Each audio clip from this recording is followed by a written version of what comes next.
ఓం శ్రీమాత్రే నమః. ఛానల్లోకి స్వాగతం అండి. వృషభరాశి వారు పేదరికంతో కష్టాలు పాలు కావటానికి కారణం ఈ వస్తువులే.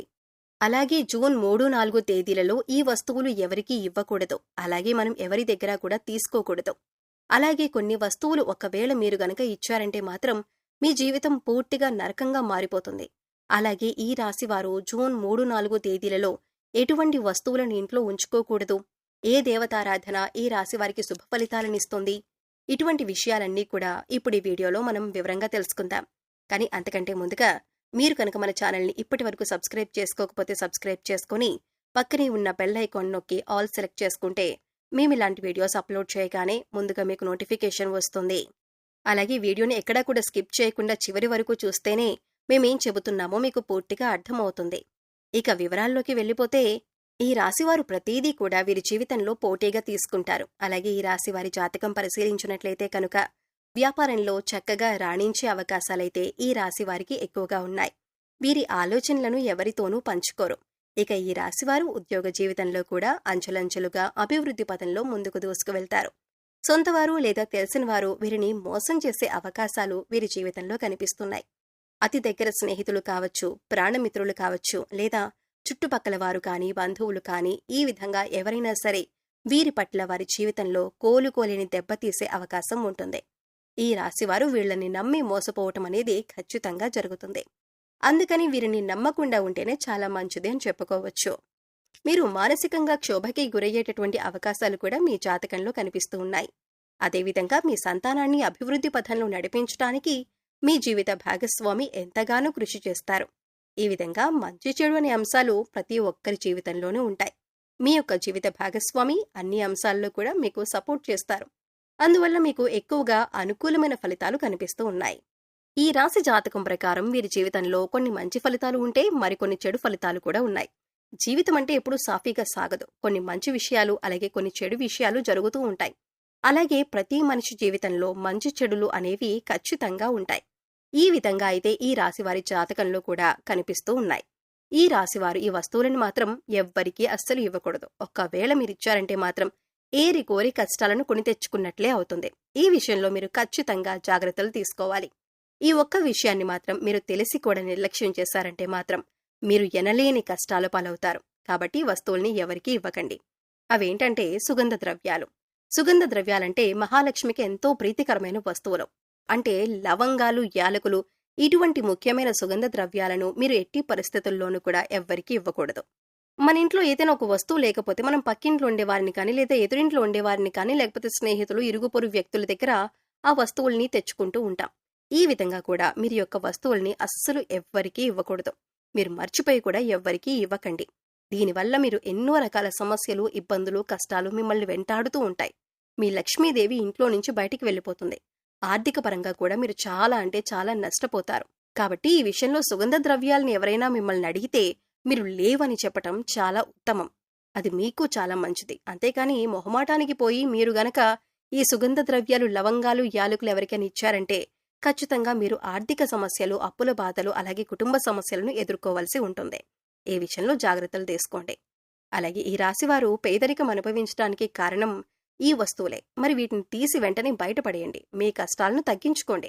ఈ విషయాలను మన శాస్త్రాల్లో కూడా తెలియచెప్పారు. ప్రతి ఒక్క వస్తువుకి ఒక్కొక్క ఇంపార్టెన్స్ అనేది ఉంటుంది. దానికి తగ్గట్లుగానే మనం వాటిని ఇంట్లో పెట్టుకోవాలి. ఇక ఈ వస్తువులు ఏ విధంగా ఉంటాయి? ఏది పాజిటివ్ వైబ్స్ ని ఎక్కువగా ఆకర్షిస్తుంది? ఎటువంటి వస్తువులు నెగిటివ్ ఎనర్జీని ఎక్కువగా ప్రదర్శిస్తూ ఉంటాయి? ఇలా ప్రతి ఒక్కటి కూడా చాలా క్లియర్ గా మన శాస్త్రాల్లో చెప్పబడి ఉంది. ఆ విషయాల్ని ఇప్పుడు ఈ వీడియోలో మనం క్లియర్ గా తెలుసుకుందాం. మరైతే మీరు ఈ వీడియోని ఎక్కడా కూడా స్కిప్ చేయకుండా చివరి వరకు చూడండి. అప్పుడే మేమేం చెబుతున్నామో మీకు క్లియర్ గా అర్థమవుతుంది. మొదటిగా బట్టలు. చాలా మంది ఏం చేస్తూ ఉంటారంటే ఇంట్లో పిల్లలకి చిన్నవైపోయినవి అలాగే పెద్దవాళ్ళు యూజ్ చేస్తున్న బట్టలు అన్నీ కూడా ఏదో ఒక పాత గుడ్డ కింద మనకి యూజ్ అవుతుంది, లేదంటే ఎవరికైనా ఇవ్వటానికి పనికొస్తుంది అని చెప్పేసి మనం ఆ చిరిగిపోయిన బట్టలు, కలర్ పోయినటువంటి బట్టలు, వాడిన బట్టలు ఉంటే వాటన్నింటినీ కలిపి ఒక మూటలా కట్టేసి పెడుతూ ఉంటాం. ఇలా అస్సలు చేయకూడదు. ఈ విధంగా చేస్తే మీ సౌభాగ్యాన్ని మీరే కట్టేసుకున్న వాళ్ళవుతారు. మీ పాత బట్టల మూట ఏదైతే ఉందో వాటిని ఎప్పటికప్పుడు కూడా ఇంట్లో నుంచి క్లియర్ చేసుకుంటూ ఉండాలి. ఇంట్లో అస్సలు ఉంచకూడదు. ఆ బట్టలు వీలైతే వాటిని వేరే వాళ్ళకి ఇచ్చేయండి. అవి వాళ్ళకి ఉపయోగపడతాయి. లేదంటే వాటిని వేరే ఒక చోట దానం చేయండి. పాత బట్టల మూట అస్సలు ఇంట్లో ఉండకూడదు.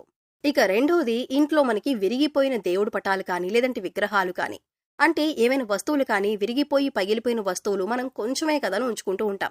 ఇలాంటి ఒక చోట కాస్త చిట్లినా సరే మిగతా బొమ్మంతా బాగుంది కదా అని చెప్పేసి ఇంట్లో ఉంచేస్తూ ఉంటాం.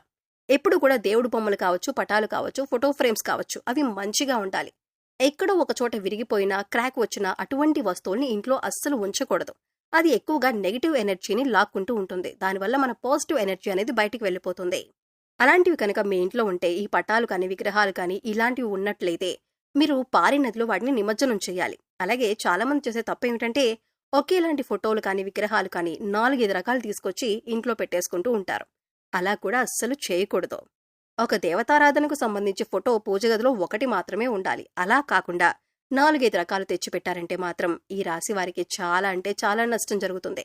ఇక నెక్స్ట్ వస్తువు ఏమిటి అంటే చాలా మంది మిద్దె పైన అంటే ఇంటి మేడ మీద ఎక్కువగా వాడని వస్తువులు కావచ్చు, విరిగిపోయిన వస్తువులు కావచ్చు, పిల్లలు ఆడుకునే బొమ్మలు, ఏ వస్తువులైనా సరే ఇటువంటి వాటిని మనం ఏమీ అవసరం లేదనేసి చాలా మంది టెర్రస్ మీద కానీ లేదంటే ఇంటి పైన కానీ పక్కన పెట్టేస్తూ ఉంటారు.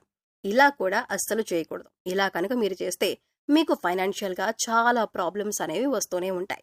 అలాగే ఇటువంటి వస్తువుల్ని ఇంటి పైన కానీ చుట్టుపక్కల కానీ పెడితే మాత్రం పితృదోషాలు కూడా తగిలే అవకాశాలు ఉంటాయి. అలాగే నెక్స్ట్ చాలా మంది తీర్థయాత్రలు చేస్తూ ఉంటారు. లేదంటే వాళ్ళ చుట్టాలు కానీ ఫ్రెండ్స్ కానీ ఎవరైనా కానీ తీర్థయాత్రలకు వెళ్లి వస్తూ ఉంటారు. వాళ్ళు దిష్టికి సంబంధించిన ఏమైనా దారాలు కానీ, మెడలో కట్టుకునే తాయెత్తులు కానీ, ఉంగరాలు కానీ తెచ్చిస్తూ ఉంటారు. అంటే ఈ మధ్య కాలంలో చాలా రకాల కలర్ స్టోన్స్ ఉంగరాలు అనేవి వచ్చేస్తున్నాయి. ఇటువంటివన్నీ కూడా దేవుడి గదిలో పెట్టి తర్వాత వేసుకుందామని అనుకోవటం, లేదంటే పిల్లలకు వేస్తామని చెప్పి వాటిని తీసుకొచ్చి ఇంట్లో స్టోర్ చేస్తూ ఉంటారు. అలాంటివి అస్సలు చేయకూడదు. ఎప్పుడు కూడా వాళ్ళిచ్చారు వీళ్ళిచ్చారని చెప్పి ఆ స్టోన్స్ ని మనం ఇంట్లో పెట్టుకోకూడదు. ఎందుకంటే ఒక్కొక్క స్టోన్ ఒక్కొక్క దానికి ప్రత్యేకం. ఒక్కొక్క స్టోన్ ఒక్కొక్క దానికోసం పనిచేస్తూ ఉంటుంది. అందుకే అన్ని తెచ్చి ఇంట్లో పెట్టుకోకూడదు. అలాగే పుణ్యక్షేత్రం నుంచి తెచ్చారని చెప్పేసి వాటిని ధరించడం వంటి పనులు అస్సలు చేయకండి. ఇలా చేస్తే కనుక మీకు చాలా ఎక్కువ నెగిటివ్ వైబ్స్ అనేవి వస్తూ ఉంటాయి. అలాగే చాలా మంది చేసే ఇంకా తప్పులు ఏంటంటే విరిగిపోయిన గిన్నెలు కావచ్చు, లేదా కొంచెం చిట్లని గిన్నెలు కావచ్చు, ఇంట్లో వస్తువులు కావచ్చు, విరిగిపోయిన గ్లాసులు కానీ, ఎవరైనా సరే ఇందులో ఆహారం పెట్టినా కానీ, ఆహారం ఉన్నా కానీ వస్తువుకు సంబంధించిన దోషాన్ని కలిగిస్తుంది. కాబట్టి ఎప్పుడు కూడా అటువంటి విరిగిపోయిన వస్తువుల్ని, పాత్రల్ని కూడా అస్సలు వాడకూడదు. కాస్ట్లీ కదని చెప్పేసి కూడా అటువంటి ఖరీదైన వస్తువుల్ని ఇంట్లో ఉంచుకోకూడదు. అలాగే మనం ఇంట్లో ఎక్కువగా డెకరేషన్ కోసం అని చెప్పి, అందంగా ఉండటం కోసం అని చెప్పి బయట నుంచి కొన్ని బొమ్మలు తెస్తూ ఉంటారు. అందులో ముఖ్యమైనవి తాజ్ మహల్ ఫోటోలు, పడవ నీళ్లలో వెళ్తున్న సింగిల్ పడవ ఫోటోలు, ఇటువంటి ఫోటోలు, అలాగే ముళ్లకు సంబంధించిన సీనరీస్ ఫోటోస్ కానీ పెడుతూ ఉంటారు. అదేవిధంగా జంతువుల ఫోటోస్ కూడా పెడుతూ ఉంటారు. ఇలాంటివన్నీ ఇంటి షోకేస్ కోసం అని చెప్పేసి తీసుకొచ్చేస్తూ ఉంటారు. కానీ ఇలాంటి విగ్రహాలని కానీ, లేదంటే ఫోటో ఫ్రేములను కానీ, ఇటువంటి చిన్న చిన్న గిఫ్ట్ ఆర్టికల్స్ని కానీ మనం ఇంట్లో ఉంచుకోకూడదు. ఒకవేళ తాజ్మహల్ని కూడా ఉంచుకోకూడదు మనం. ఎందుకంటే అది ఎప్పటికైనా సరే ఒక సమాధి అనే విషయాన్ని మనం గుర్తుపెట్టుకోవాలి. సో ఇటువంటి వాటిని కూడా ఎవరికి ఇవ్వకూడదు. అలాగే మనం కూడా తెచ్చుకోకూడదు. ఇక చాలా మంది చేసే అతిపెద్ద తప్పు ఏంటంటే అల్మరాలో బట్టలు, నగలు, డబ్బులు, ఇంపార్టెంట్ డాక్యుమెంట్స్ ఇలా ప్రతి ఒక్కటి కూడా పెడుతూ ఉంటారు. అల్మరా అంటే సాక్షాత్తు లక్ష్మీదేవి. లక్ష్మీదేవి వచ్చి దాంట్లో నివసిస్తుందని భావిస్తూ ఉంటాం. అలాంటి అల్మరాను ఎంతో నీటిగా పరిశుభ్రంగా ఉంచుకోవాలి. చాలా మంది బీరువా లేదా అల్మరా చూస్తున్నట్లయితే తుప్పు పట్టిపోయి పాడైపోయి ఉంటాయి. అయినా కూడా వాళ్ళు అలానే వాటిని యూజ్ చేస్తూ ఉంటారు. అలా అస్సలు విరిగిపోయినవి, పాడైపోయిన అల్మరాలను అస్సలు యూజ్ చేయకూడదు. అలా చేసినట్లయితే లక్ష్మీదేవి అందులో నివసించదు. ఆర్థికంగా కూడా మీరు ఎదగరు. ఈ విషయాన్ని మీరు గుర్తుంచుకోవాలి. అల్మరాలు మాత్రమే కాకుండా మన ఇంటిని కూడా ఎప్పుడు కూడా నీట్గా, ఎటువంటి బూజులు లేకుండా, దుర్వాసన లేకుండా పరిశుభ్రంగా ఉంచుకోవాలి. మీరు గనక ఇటువంటి జాగ్రత్తలను గనక పాటించినట్లయితే మీకే తెలియకుండా మీ ఇంట్లో ఎంతో ఎక్కువగా పాజిటివ్ వైబ్స్ అనేవి స్టార్ట్ అవుతాయి. తద్వారా మీ ఇంట్లో ఉన్న నెగిటివ్ ఎనర్జీ అనేది కూడా తగ్గిపోతుంది. అందుకని ఇంట్లో విరిగిపోయిన వస్తువులు కానీ, పగిలిపోయిన వస్తువులు కానీ, గాజు వస్తువులు కానీ, ఆగిపోయిన గడియారం కానీ ఇవన్నీ కూడా మీకు కొన్ని సూచనలు అనేవి ఇస్తూ ఉంటాయి.